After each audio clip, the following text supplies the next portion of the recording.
The NDIS review final report was released in December 2023. The NDIS review was important because it gave people with disabilities a chance to tell their story about how the NDIS is not working, that it is broken.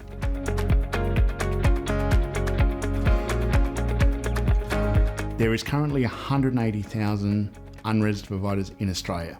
We don't know where these providers are, we don't know who they are, and it's a great risk to people with disabilities because they could be harmed or disappear off the radar.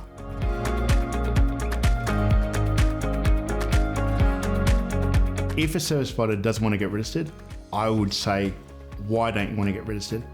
What do you have to hide?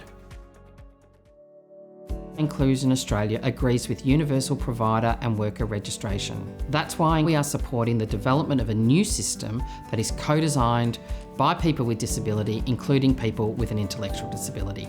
Disability registration is an important protection for people who need it most, especially people who don't have friends or family looking out for them. Registration is not the whole answer, but is an essential part of ensuring that we have safe and high quality services for everyone.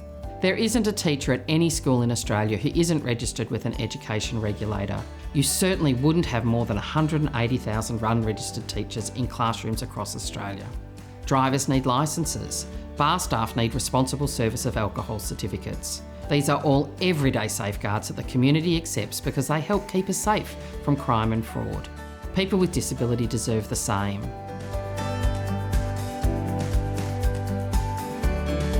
There's a new NDIS provider and worker registration task force created by the government to start this process. Inclusion Australia is supportive of the new NDIS registration task force because we know our voices need to be at the table to help get this right and address any community concerns.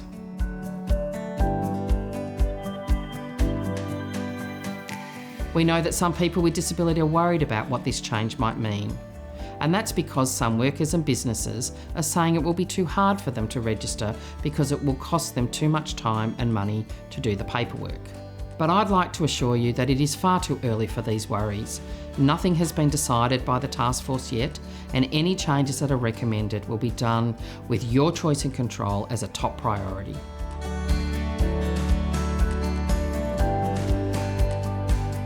The task force will publish its advice and recommendations in the middle of this year. The changes that the task force will recommend won't be about making more work for good service providers. They will be all about creating a safer system for the people in our community who need it the most.